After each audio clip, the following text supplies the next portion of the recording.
FPA is a useful technique for measuring the size and complexity of software systems. It involves categorizing the functions of the software and assigning weights to each based on their complexity.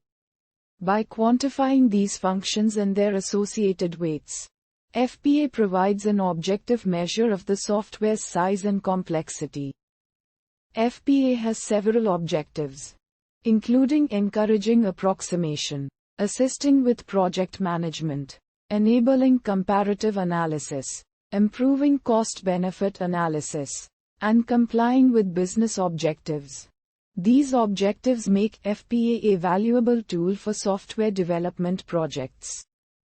There are two types of FPA: transactional functional type and data functional type. Transactional functional type includes external input, external output, and external inquiries. Data functional type includes internal logical file and external interface file.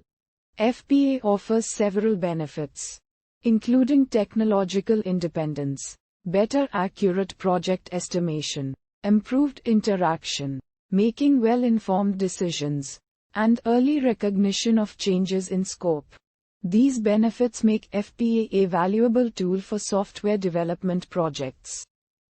FPA also has some disadvantages, including subjective judgment, low accuracy, time consumption, steep learning curve, less research data, and cost. These disadvantages should be considered when using FPA for software development projects.